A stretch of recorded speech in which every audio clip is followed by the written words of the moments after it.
Hello my dear students, welcome to Learner's World. In this video, I talk about a poem, A Roadside Stand written by Robert Frost, Part 1. Robert Frost was born in 1874 in San Francisco, California. His personal life was miserable with misfortunes and deaths.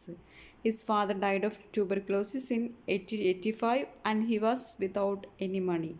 ഇപ്പോൾ 1874 കാലിഫോർണിയയിലുള്ള cent ഫ്രാൻസിസ്കോയിലാണ് frost ജനിക്കുന്നത്. അദ്ദേഹത്തിൻ്റെ ജീവിതം വളരെ ദുരിതപൂർണമായിരുന്നു. അദ്ദേഹത്തിൻ്റെ പിതാവ് ക്ഷയം വന്ന് 1885 മരണമടഞ്ഞു. പിന്നീട് ഫ്രോസ്റ്റിൻ്റെ കയ്യിൽ പണമില്ലാതിരുന്നത് കൊണ്ട് ഒത്തിരി സഹിക്കേണ്ടി വന്നു എന്നാണ് പറയുന്നത്. In 1900 his mother died of cancer. A streak of mental illness Rann through his family.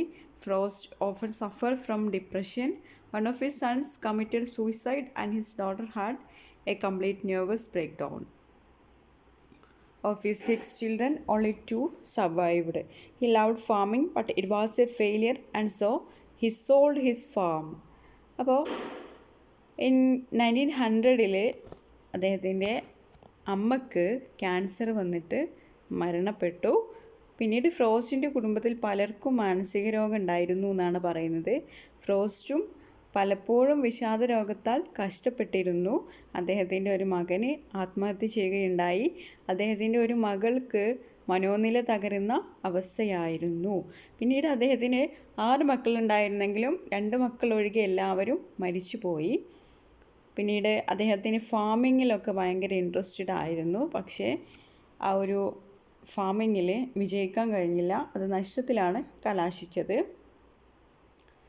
He took to teaching and poetry, both were successful.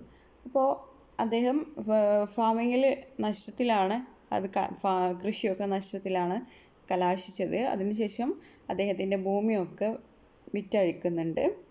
പിന്നീട് ടീച്ചിങ്ങിലേക്കും അതുപോലെ പോയട്രി എഴുതാനൊക്കെ അദ്ദേഹം അതിലേക്ക് തിരിഞ്ഞു എന്നാണ് പറയുന്നത്. അത് രണ്ടിലും അദ്ദേഹം അസാമാന്യമായിട്ടുള്ള വിജയം കൈവരിച്ചു. Frost poetry speaks of rural life. പിന്നീട് നമ്മുടെ ഫ്രോസ്റ്റിൻ്റെ പോയട്രിയുടെ ഒരു സവിശേഷത എന്ന് പറയുന്നത് റൂറൽ ലൈഫാണ് ചിത്രീകരിക്കുന്നത്. അതായത് ഗ്രാമീണ ജീവിതമാണ് അദ്ദേഹത്തിൻ്റെ പോയംസിൽ വിവരിക്കുന്നത്. He writes the language and situations familiar to a common man. അതേപോലെ ഒരു കോമൺ മാന് മനസ്സിലാകുന്ന, സാധാരണക്കാർക്ക് മനസ്സിലാവുന്ന തരത്തിലുള്ളതാണ് അദ്ദേഹത്തിൻ്റെ പോയംസിൽ യൂസ് ചെയ്തിട്ടുള്ള ലാംഗ്വേജ് എന്ന് പറയുന്നത്. Many of poems explore the fundamental questions of human existence. He was America's most widely read poet. He was a national celebrity. അപ്പോൾ അദ്ദേഹത്തിൻ്റെ പോംസ് എക്സ്പ്ലോർ ചെയ്യുന്നത് അതായത് ഹ്യൂമൻ എക്സിസ്റ്റൻസിനെ കുറിച്ചിട്ടുള്ള ചോദ്യങ്ങളാണ്. അതുപോലെ അദ്ദേഹം അമേരിക്കയിലെ ഫേമസ് ആയിട്ടുള്ള പോയറ്റാണ്, നാഷണൽ സെലിബ്രിറ്റിയാണ്. Then Frost volumes of poetry include. പിന്നീട് പറയുന്നത് ഫ്രോസ്റ്റിൻ്റെ പോയട്രി കളക്ഷൻസ് ആണ്. A Boy's Will North of Boston, Mountain Interval, New Hampshire, West Running Brook, A Further Range. Then he choose simple words.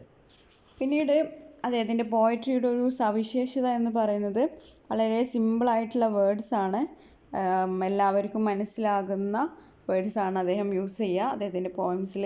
His rhythm was colloquial and his match were simple.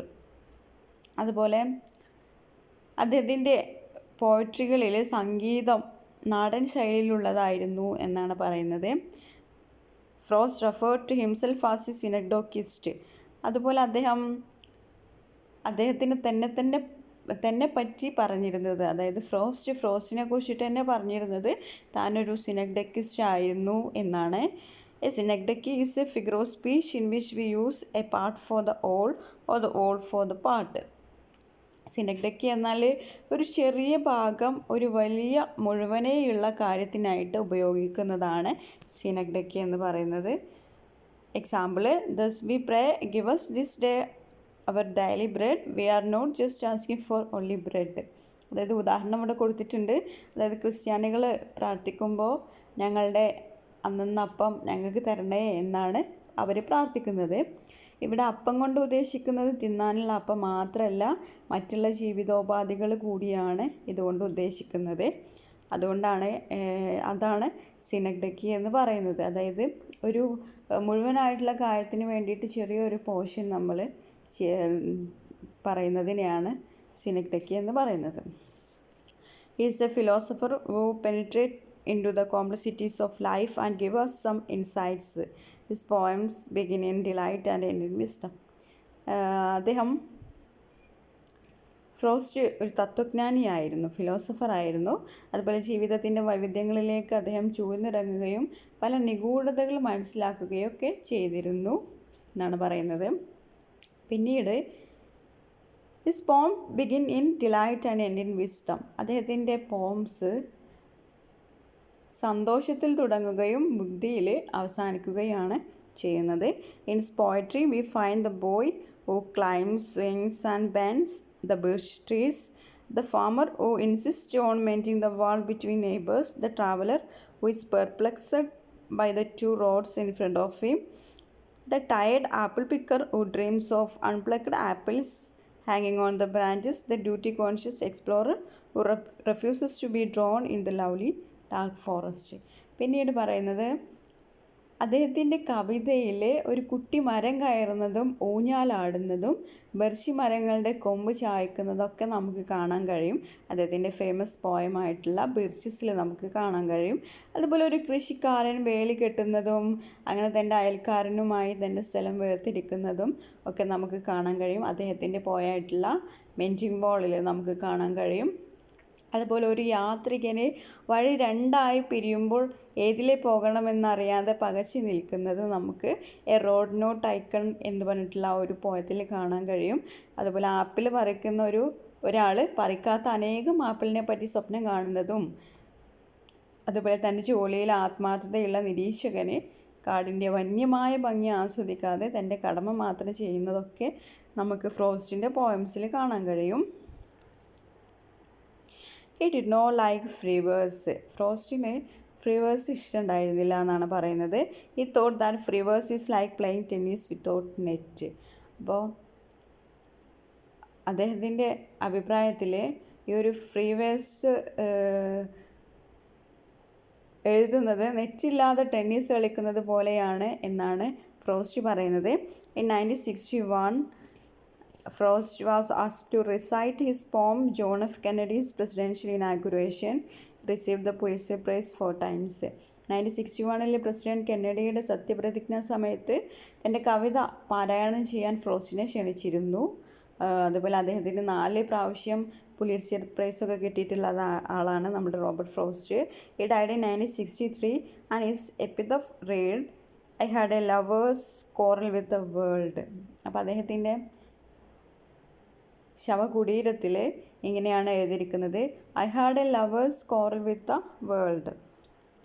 In his poem, A Roadside Stand, Frost empathizes with the farmers who sell their fresh produce and a temporary stand alongside a busy road.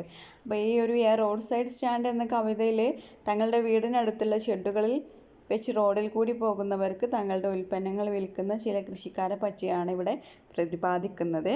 As the vehicle pass, the expectations of the peasants rise, but soon they fall. അതായത് കാറുകൾ വരുമ്പോൾ കൃഷിക്കാരുടെ പ്രത്യാശ വളരുകയും അവ പെട്ടെന്ന് തന്നെ ഇല്ലാതാകുകയും ചെയ്യുന്നു. The breaking sound is a welcome sign, but all the enthusiasm is lost when the city dwellers simply ask the price of the produce and leave. അപ്പോൾ കാറ് ബ്രേക്ക് ചെയ്യുന്ന ശബ്ദം കൃഷിക്കാർക്ക് ഉത്തേജനം നൽകുന്നുണ്ട്.